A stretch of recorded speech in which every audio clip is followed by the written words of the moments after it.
এখন, তো দিদি বাড়ি যাচ্ছি একটু, আজকে পুজো আছে, তো চলো গিয়ে তোমাদেরকে দেখাবো।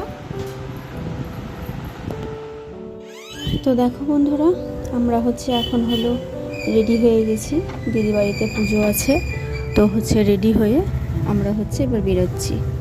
সকালবেলা ঘুমের থেকে উঠে স্নান করে নিয়েছি একবারে, তারপরে আমি, মেয়ে আর ওর বাবা আমাদেরকে দিয়ে চলে আসবে। তো আমরা এবার বেরিয়ে গেলাম। দিদি বাড়িতে আজকে পুজো আছে, তাই আমরা যাচ্ছি। আজকে প্রচণ্ড গরম পড়েছে, তো একটা আমি শাড়ি নিয়ে নিয়েছি পুজো করব দেখে। আর সঙ্গে মেয়ে যাচ্ছে, আমি যাচ্ছি, আর ওর বাবা যাচ্ছে। তা মেয়েকে সকালবেলা আমি একটু ভাত করে প্রেশার কুকারে ওকে খাইয়ে নিয়ে এসেছি। দিদি বলেছিল যে রান্না করতে হবে না, তবু আমি বলছি না, খাবারটা করে ওকে খাইয়ে নিয়ে যাই। তো দেখো বন্ধুরা, এখানের পরিবেশটা খুবই সুন্দর, খুব ভালো লাগে দিনের বেলা। রাত্রেবেলা যদি আমি থাকি না কোথাও, তো দেখো কি সুন্দর লাগছে পরিবেশটা, দারুণ লাগছে কিন্তু।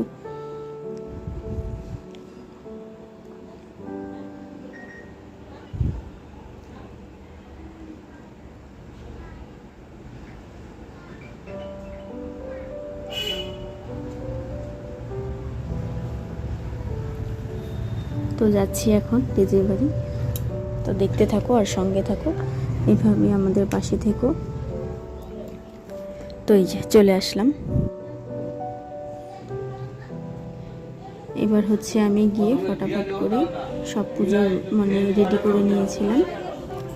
আর দিদিও সঙ্গে করেছে, আমিও করেছি, সবাই মিলে একটু গুছিয়ে নিয়ে তো পুজোর আয়োজনটা করে নিয়েছিলাম।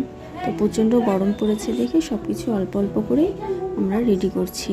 তো এখন ঘরের পুজোটা হয়ে গেল, এইবার আমরা ওই যে বাড়ির পুজোটা ছাদের উপরে করবে। তা বেশি ভিডিও বন্ধুরা করতে পারিনি, তো যে যেটুকুনই পেরেছি সেইটুকুই করেছি।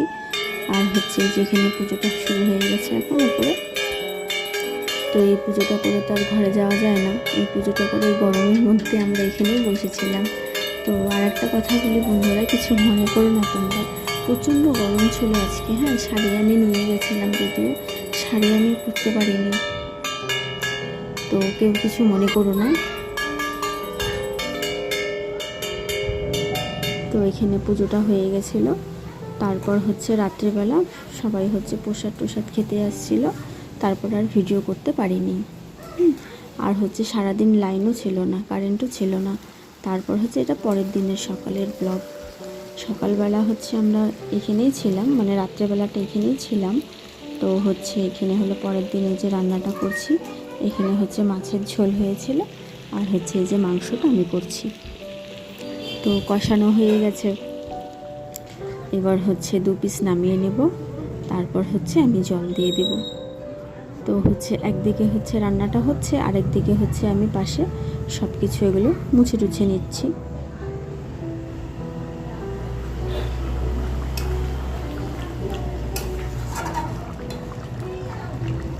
আর আমার মেয়েটা না ভীষণ পাকা, যখনই মোবাইলটা দেখে তখনই ও একটু পোস্ট নেয়, বুঝতে পারছি যে এখন ভিডিও করছি, যার জন্য আবার একটু আবার ইয়ে করে। দেখো, ওই দেখো হাতটা নাচাচ্ছে, ওই দেখো মুখটা নাচছে, আবার এরকম করে, ভীষণ পাকা।